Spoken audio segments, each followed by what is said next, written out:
The Prophecy Club, a nationwide television program, a nationwide radio program. The Prophecy Club also hosts approximately 40 major city meetings per month.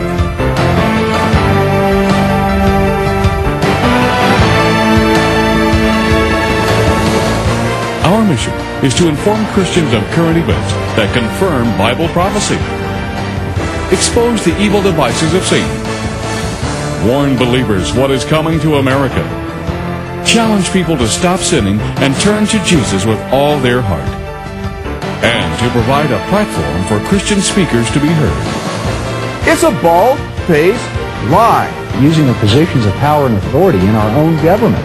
The greatest oil field in the world is at the southwest end of the Dead Sea. He said, "Son, you must warn this nation." And now your host for the Prophecy Club, Stan Johnson. Welcome to the Prophecy Club. Your topic for tonight is chronological order of the prophecies in the Jubilees. Joe Dumond has been studying Bible prophecy and the Jubilee cycles for over 20 years. He will tell us where the Jubilee cycles say we are in prophecy and why we have global warming and terrorism. Joe says the Jubilee cycles portray the chronological order of events for the next 37 years, such as the year 2010, bringing 7 years of disease pandemics. 2024 portrays the 7-year cycle of the fall of America. 2030 portrays the 7-year cycle of the return of the lost tribes to Israel. 2033 portrays the tribulation ending, and 2045, however, portrays the beginning of the millennium. He is not setting dates, just teaching what the Jubilee cycles portray. I think you'll find this talk incredible, amazing, and very, very much worth your time. Would you please let me welcome your speaker tonight, Joseph Dumond.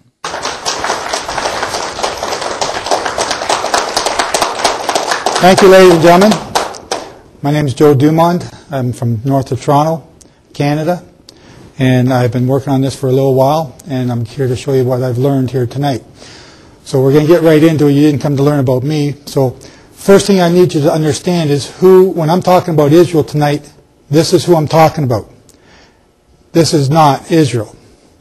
This is Judah and Benjamin. They are 2 tribes of the 12 tribes of Israel. So when we talk about Israel tonight, I'm talking about not that, but these 2. Israel is England and the United States. That is who Israel is, Ephraim and Manasseh. So that is, what I'm talking about, the things we're going to talk about tonight is mostly the curses, and they apply to England, the United States, Canada, Australia, New Zealand, and those countries. So this is very important to understand, because if you think it only applies to the state of Israel, then you're going to be missing a whole lot of prophetic teachings tonight. If you want to know more about it, you can buy the book by the Tribes by Yardavidi and the 10 Lost Tribes by Stephen Collins. 2 great books, teach you a lot about it, which is a whole other teaching that I'm not just going to get into tonight. The reason you're here tonight is you want to see this chart. This chart ties in everything I'm going to be talking about: terrorism, drought, pestilence, war, captivity. And it starts in 1996, and that's where we're going to begin. But before we get there, you've got to understand how we got to that position. So I'm going to teach you about the lead up to it, the understanding of it, how we know which year is a Jubilee year. Another thing you need to understand is I am not Jewish. I'm not trying to pretend to be Jewish. The holy days I'm going to be talking about are not Jewish. These are for all men. Israel, those 2 countries that you saw, the 10 tribes of Israel, were to teach that to the whole world. They did not. So now they're going to pay the consequences of it. But you need to understand the holy days and the Sabbath that I'm talking about are not Jewish. They are for everybody. And a lot of people don't understand that, and they think it's a Jewish thing. It's not. This tallit is not Jewish. It's something special to me, and that's why I wear it. But I am not Jewish, and I'm not trying to be that way. I love the Jews, but these holy days are for all mankind in every nation. Another thing to do, everything I say tonight you must prove. Do not believe me. I work construction. I'm a ditch digger. I work hard. So I'm not your pastor and I'm not your rabbi. Prove everything that I say. Prove everything that I'm going to show you. Because all I'm going to do is read the stuff right out of my Bible. So blow yours off, find it underneath your bed, get it out, and read it. It's not that hard. When you're sitting in the washroom, you have time to read. Everyone goes there for at least a half hour every day. Do it. Most people think they're good. Most people consider themselves good, but they don't. They compare themselves to everyone else. So if you go into a prison, everyone in prison is basically good. They're not guilty. But the guy down cell block 38, he's the bad guy. He's the one we got to watch out for. But the rest of us in prison are not guilty. So if you bring a guy back from 1844 into our time today, he will be shocked at how we treat our women and how the children are so disrespectful. When I left Toronto to come down here, on the news that week was an article about girls in high school are going to go through school, and before they graduate, they're going to be sexually molested or assaulted or grabbed or fondled, and it's guaranteed. And they all just say, get used to it. It's normal.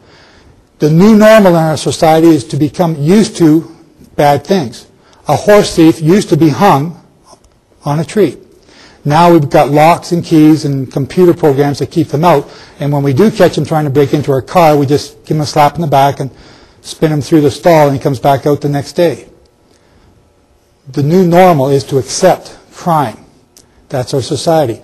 If you're a frog and you're put into a pot of water, you'll stay there. As you crank up the water, it gets hotter, the frog doesn't leave.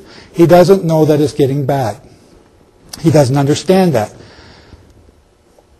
You, ladies and gentlemen, are the frog in the pot of water. And I'm here to tell you tonight that you are getting cooked and you're near done. You're almost dead. And you'll see that tonight. You need to decide by what standard you're going to use. And that standard is not man's, because man's standard is the same as the one at the prison. It doesn't work. The new normal is to accept everything that's bad. We have to use Yahweh's standard. Now I say Yahweh, you can say God. I say Yeshua, you can say Jesus. It's not a big deal. Don't let that be a stumbling block to hearing what I'm saying tonight. It's just my preference. Doesn't make me better than you. In Ezekiel 18:4, the soul who sins shall die. Most people read right over it, and Yahweh knew that, so he repeated it real quick. The soul who sins shall die. A lot of people say they don't believe in the Old Testament. They're a New Testament church. So Paul knew that, and he says, for the wages of sin is death. Same thing, 3 different places. So my question is, when I read stuff like this, I always ask myself, well, what's it saying? What is sin? Sin is 1 John 3:4. Whoever commits sin transgresses also the law, for sin is the transgression of the law.